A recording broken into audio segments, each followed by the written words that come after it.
दोस्तों नमस्कार, मैं हूं पराग और आप सभी का एक बार फिर से मैं बहुत बहुत स्वागत करता हूं।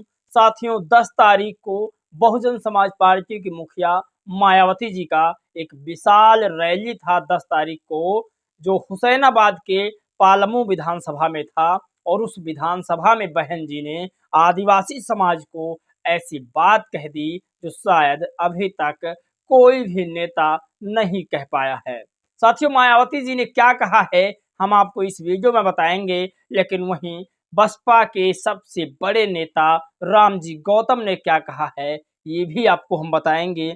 सबसे बड़ी खबर है जिस पर बातचीत करेंगे, एक बसपा का ऐसा भी प्रत्याशी है जो किसी से नहीं डरता है। उसकी आवाज तलवार से तेज चलती है, उसकी आवाज में बंदूक से ज्यादा असरदार ताकत है।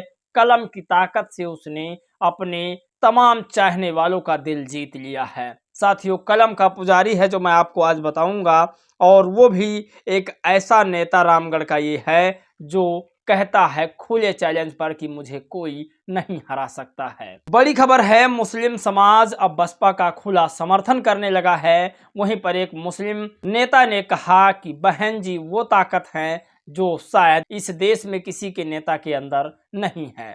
अभी कल तक जो अपने संगठन के बदौलत काम कर रहे थे वो बसपा में शामिल हो गए, और आज बसपा में शामिल होने के बाद वो बसपा पर ही उंगली उठाने लगे। नाम है एडवोकेट विजय कुमार आज़ाद। आपको बता दूं मैंने इनकी हमेशा से तारीफ की है क्योंकि ये लगातार बहुजन समाज के कारवां को आगे बढ़ा रहे हैं। कल इन्होंने आकाश आनंद के एक वीडियो को लेकर के बहुत ज़्यादा मजाक बना लिए हैं जो मैं आज आपको इस वीडियो में बताएंगे। चलिए वीडियो आज की शुरू करते हैं कि किस तरह से आकाश आनंद की भाषा बदल गई है।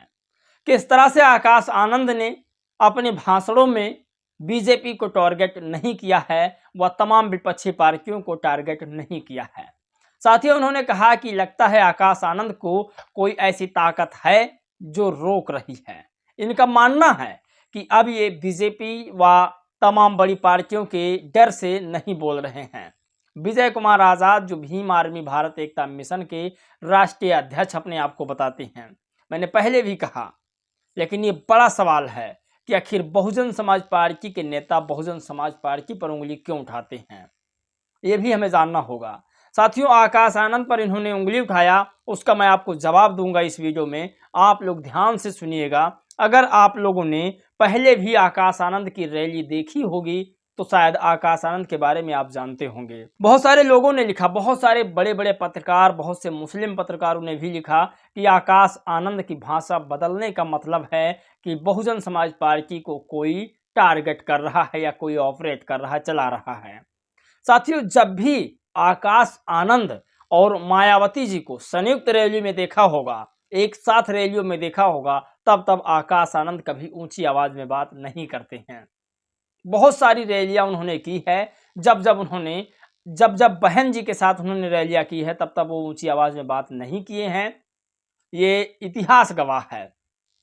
और जब जब उन्होंने बसपा के साथ रैली की है तब तब वो नीचे स्वर में बात किए हैं। अपने मुद्दों को उन्होंने रखा है, अपनी बातों को रखा है, जहां तक मुझे ज्ञात है। अगर बसपा वाले जानते हैं तो इसके बारे में जरूर बताएं। ये लिखते हैं, आकाश आनंद की बॉडी लैंग्वेज और पर्चा पर लिखे भाषण से बहुत स्पष्ट हो गया है कि आकाश आनंद को बीएसपी इंडिया ने एक बेवास और लाचार कार्यकर्ता बनाकर छोड़ दिया है। आकाश आनंद जी, अफसोस और शर्मनाक बात यह है कि आप स्वयं स्ट्रेटेजिक परिवर्तन नहीं कर रहे हैं। बसपा में आपसे ही केवल उम्मीद थी, वो भी धीरे धीरे खत्म हो रही है। सोचिए, ये भीम आर्मी भारत एकता मिशन के राष्ट्रीय अध्यक्ष अपने आप को बताते हैं और ये कहते हैं आपसे उम्मीद थी और ये खत्म हो रही है।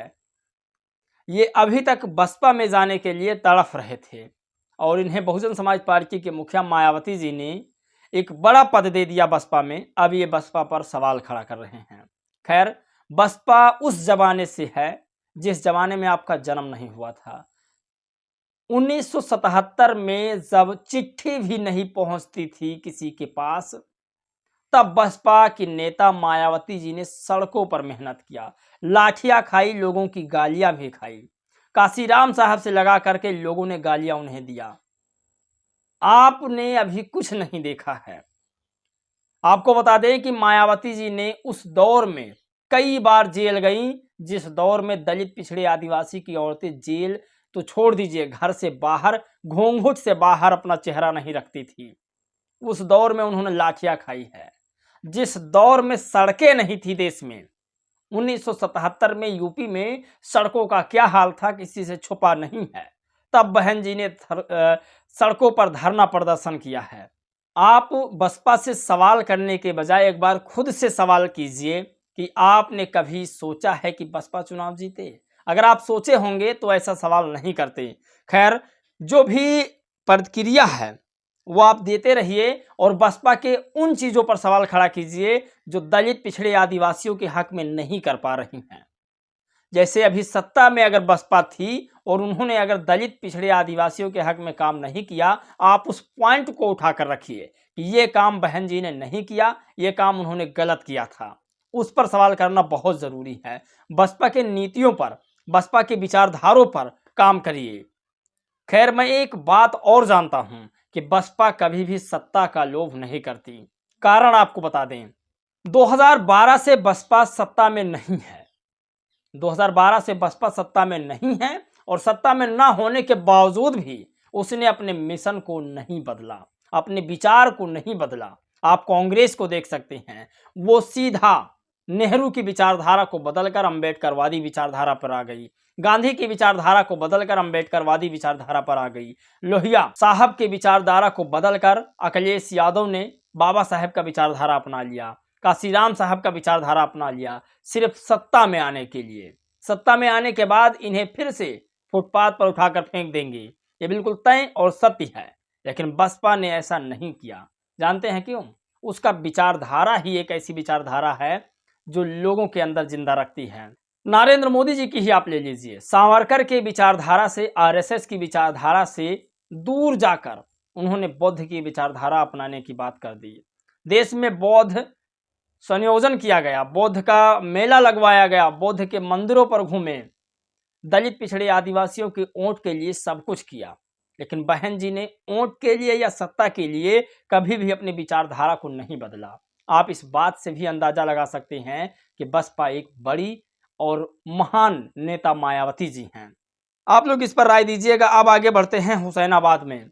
हुसैनाबाद में बहन जी की रैली थी और बहन जी की रैली में जो भीड़ आई वो काबिल तारीफ थी। बहन जी को लोग आज भी पसंद करते हैं, बस खेला तो सिर्फ इस मशीन का है।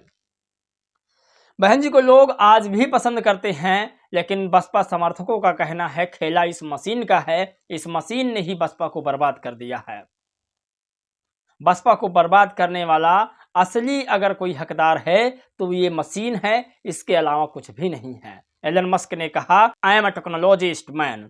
उन्होंने कहा, मैं एक साइंटिस्ट हूँ और मैं इस मशीन पर भरोसा नहीं करता। इसीलिए उन्होंने अमेरिका में जो चुनाव था उसे कागजों से करवाया। तो ये बड़ी खबर है।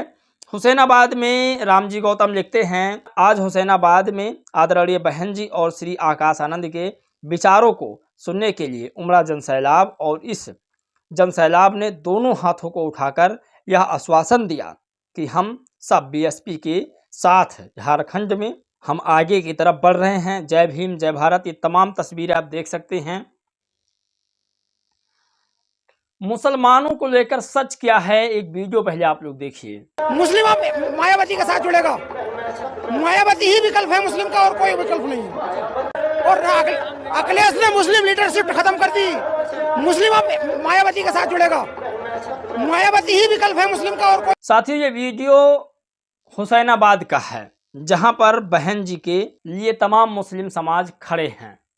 आप कल्पना नहीं कर सकते, उन्हें पता है कि अगर बसपा ना होती तो मुसलमानों की लीडरशिप आगे नहीं बढ़ती।